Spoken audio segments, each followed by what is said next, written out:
I've been referring to my very silly Screaming Ravens army lists as 12 Centurions, a Stormraven, and a Dream. But after a crushing 0-3 record at my latest one-day event at the Tabletop Tactics Lodge, that dream is proving to be a nightmare, and I've come to the very unfortunate realization that it's time to wake up. The dream is over. Due to a sudden burst of madness, the 12 Centurions plus Stormraven combo list will get one last flight during the South Coast Super Major that's running in a couple of weeks. I signed up to this event, my first massive 2-day tournament that will be way bigger than anything we've ever done, alone, despite literally 2 days previously saying to Steve how I'd never want to do a 2-day event because it sounds exhausting and a nightmare and awful, but sometimes you just... I don't know, I have no excuses. I went mad thinking it was a good idea, and now I'm just kind of locked into it, so I hope I have fun. If you are also going to the South Coast Super Major, I hope to see you there. Go up to the Bold Bearded Guy, and you'll eventually find me, and also leave a lot of other Bold Bearded Guys bewildered and confused. And if you happen to play against me, let me win. I'll talk more about the actual results of my 0-3 run in a future video. For now, I wanted to talk about my favorite flying brick covered in guns, what I like about it, what I dislike about it, and why I don't think it really fits into the list anymore, and what I'm going to do about it. If I want to take the Screaming Ravens to the next level and prove to the world that Centurions should be taken seriously, I have to be realistic. The Stormraven does not cut it. Kind of. I can't really blame my 3 losses on the Stormraven, although it certainly didn't help. Some of you might be worried that this is me sacrificing that Screaming Ravens flavor in order to be more competitive, removing one of the core signature units to replace it with a more meta or useful unit to make it a good balanced list, but fear not. Whilst the Stormraven is going to be parked for now, this isn't the end for the Stormraven, merely an adjustment to how the Screaming Ravens operate. It's actually a simple one-word fix. It's not 12 Centurions, a Stormraven, and a Dream anymore. It's 12 Centurions or a Stormraven and a Dream. I think people associate me with Centurions more than the Stormraven, which is very funny to me and also very humbling, so thank you for that. The machine masquerading as a real human being known as Auspex Tactics recently made a post about the future of Centurions, and there were a lot of comments talking about me, and a few comments asking who on earth this poor guy was and why everyone was so concerned about his mental health. In order to secure the future of Centurions, I need to prove their worth. That's why I have now created 2 different Screaming Raven lists that I want to work towards. One is Centurion focused, with a whopping 18 Centurions, but no Stormraven. Or Brutalis. Sorry, Brutalis, you've also been dropped. And I've got another list that's focused around that Stormraven Melter Death Bomb, which has less Centurions in favor of supporting that Stormraven Melter Death Bomb as the main pivot point. Essentially, I've realized that the lists I've been running have been trying to support 2 gimmicks, and I want to focus on one at a time and also run more interesting lists, and also to see how many Centurions you can fit into this bad boy. It's better to full-arse one thing than half-arse many things. And if you've commented or are about to comment that it's fewer Centurions and not less Centurions, get a life.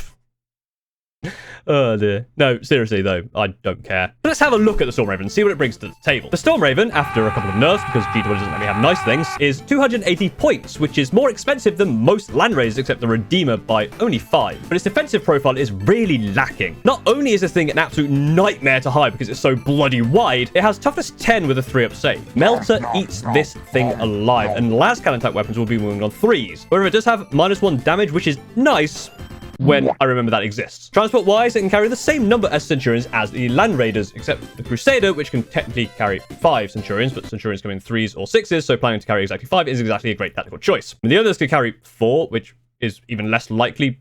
But look, they can all carry at least 3, and that's what matters. Land Raiders also have Assault Ramp, which would be ideal for me to have, and I wish the Stormraven had it. But the Stormraven's big gimmick is that it can also carry a Dreadnought, which is what makes it super cool. It's also a lot faster, with a 20-inch move which can fly when you start it in hover mode, which you will, because using things in an aircraft is basically telling your opponent you threw 280 plus points of your list directly into the trash. It's also got a very nice array of weaponry choices. I run with the Melters and Las Cannons because I'm a basic bitch, with 2 additional Hurricane Bolters because they're free, and also come standard with 2 Storm Strike missile launchers. With the buffed Oath at the moment, the surprising standout weapons are the Hurricane Bolters, giving 24 shots when targeting units 12 inches away with re-rolling hits and wounds and +1 to wound, which is excellent way to fire that can really do some unexpected damage to your opponent. The unfortunate reality is this is a flying glass cannon with a super hot payload that I can drop into the middle of the board, kill one thing and die. It's a tool that encourages my playstyle of overextending turn 1 and ignoring the potential consequences. And then the truck of consequences arrives and absolutely annihilates over 25% of my army because I wanted to get those melters to close bottom to my opponent's face. This is not a good way to play play the game. I could use the Stormraven as a backfield gunship, utilize the longer range weapon options, and keep it more safe with the Vanguard Spearhead detachment rule. During my 3 games, the Brutalis, for example, did its best work when it had to disembark turn 1 before the Stormraven even moved, and basically could run across the board and charge on its own rather than being dropped off. But in my current list, the backfield weapon platform that can move around the board is being done by my Devastator Centurions. And this is why I believe there isn't the synergy needed between these two aspects of my Screaming Raven's dream. The Stormraven steps on the toes of the Centurions, and the Centurions prevents the Stormraven from being a more useful unit. So what's the fix?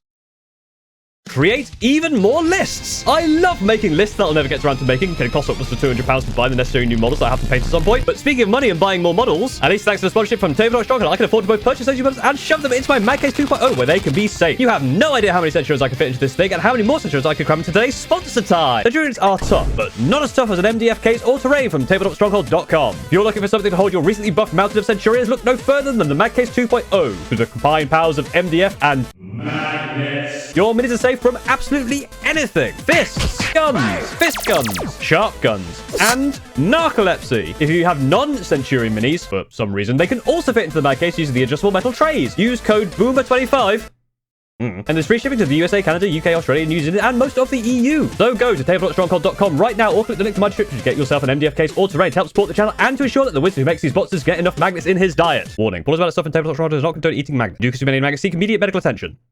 Or just perish. I guess I'm not your mum. You can do what you want. So what absolute madness have I cooked up to help bring the Stormraven to life? This is my new Stormraven focus list. As you can see, it's really dropped the number of Centurions to just 3, which is not ideal. This is also why I'm trying this list out second and focusing on the other one I'll explain later first. The Centurion Melter Death Drop is still here. There's more room for the payload to potentially get off earlier so the Stormraven can move to a different position to be a gunship. But if it does end up moving the Brutalis forward, it can come back and has options in 2 Ballista Dreadnoughts to come and pick them up if they need to be moved around a bit more to shift to somewhere else. Ideally, the Stormraven can act as a bus that rotates more than just one drop. The core infantry is very familiar, with a buffed unit of Blade Guard with the blade-driven Deep Judicia to soak up pressure, whilst the rest of the jump pack units, strike, and incursors spread around and do point scoring, backline charging, that kind of thing. Alongside those units is a pair of Invicta warsuits. I actually really like these. I used them in the Crusade and they did pretty well. They fall over to a stiff breeze, but their shootback is very nice and an extra bit of protection for when my incursors are doing actions. And I think by giving the heavy flamer option, it makes them an awesome Overwatch threat. They're pretty fast and they also punch way harder than you expect. It's not too dissimilar from previous lists I've tried, but by not focusing on the Centurions as a linchpin unit, instead of having a bit more width and other tricks, it might also help me learn how to actually use the Stormraven properly instead of it being a model that's more useful to actually just yeet at my opponent's head to try and give him a concussion. The 2 Ballistuses instead of the Centurion Devastators is quite nice, and by having 2, you have a bit of redundancy if one of them gets charged, which I don't have with my Devastator Centurions currently. And I can start the Invictus Warsuits off the board and treat reserves, which I've done before, and with that flamer coming on, the board edge is an extra threat, and also the melee kind of replaces what the Brutalis was doing. However, whilst the Stormraven is in the shop being worked on, I do have this new list, which I think will be more my speed. This is my 18 Centurion Monstrosity. Some of this is going to be very familiar. 2 lots of Assault Centurions, 6 Devastator Centurions, Strike, Tech Marine, Incursors, Jump Intercessors, and Vanguard Veterans. All are still here, although just 1 unit of Vanguard Veterans this time. Still, with Inferno Pistols though, I'm not a coward. These Incursors will be led by the returning Phobos Lieutenant, this time with the Shadow Ward Veteran enhancement to give that Vect or a debuff to try and be sneaky, and a single squad of Battle Line Intercessors. Never really had the luxury of Battle Line, which when it's come up has been kind of annoying. I like that they can give sticky objectives, and I also like that they have a massive weight of fire thanks to the buff that they got from the previous balance Dataslate. That is a lot of fairly nasty shots you can get into quite nice positions, and against an over moment target, that can really tear things apart. Now for that spice. Or jank, depending on how you look at it. 2 additional 3-man squads of Devastator Centurions. The logic here is that the big 6 unit is still my linchpin. It can jump around the board, get strike from the shadows to eviscerate anything in their way. But the additional 2 lots of 3 means I get even more of that extremely effective firepower and can be backup Centurions when the 6-man squad gets locked down. 2 units of 3 gives me more angles I can cover, and also being a unit of 3 means I can get the entire squad into a ruin turn 1. That 4-inch move is quite annoying, to be honest. The last cannons are nasty, of course, but I think what is a big surprise to many people is the missile launchers. D3 shots, blast strength 9, -2 and damage 3. These things pack a nasty punch that can really do a number on infantry units. With the Devastator Centurion's innate rerolls, you don't even really need to oath a moment the unit you're targeting. That can be focused elsewhere. Without the Stormraven, though, there's a problem. How do you get these Assault Centurions up the board? The answer? using 2 repulsors. These are 100 points cheaper than a Stormraven, and whilst they aren't as fast and don't fly, they have 2 extra wounds like a Land Raider and are toughness 12. They have a decent amount of firepower with a variety of las stuff and nice weight of fire options with their thingy array, whatever. I probably should have looked up what that was before getting to this line. Repulsor defensive array, that's it. Less shots than the Stormraven, but not requiring to be within 12 inches, meaning they always get their maximum 18, which I think actually is a little better. Especially when you got 2 of them, that's 36. Quick maths. They're also not twin link, so actually they're garbage and I hate them. And now I hate this entire list.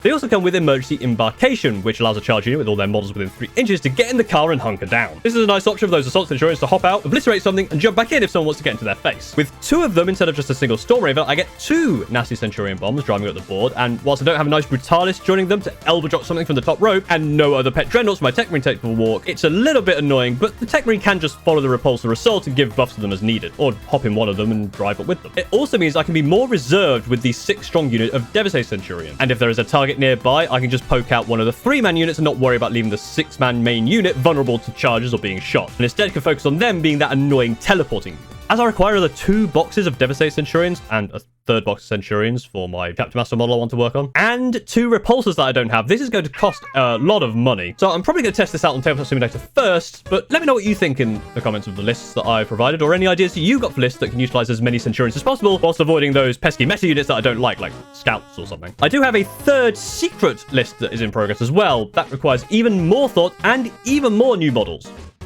Well, new model. And if you have any questions about that, I'll answer those in the comments below if I can. Sometimes it really is necessary to kill your darlings, and whilst I'd love to continue the 12 Centurion Stormraven dream, I think this is going to be healthier for the future of the Screaming Ravens and for the more interesting lists I can try and throw Centurions at people because I'm mad. I basically just want more Centurions. I want to excuse more Centurions, okay? What more do you want? But thank you very much for watching. If you enjoyed this video, go ahead and like, comment, subscribe, all that good YouTube stuff, and you can support me further by becoming a member or patron like all of these generous folk right here. For as little as £2 a month, you can sponsor a Paul and allow him to fulfill his dream of owning more Centurions than anyone else to stop GW from sending them to Legends. And you get access to the super secret sponsors club where we compete to see who can injure the most Guard players by throwing Stormravens at them.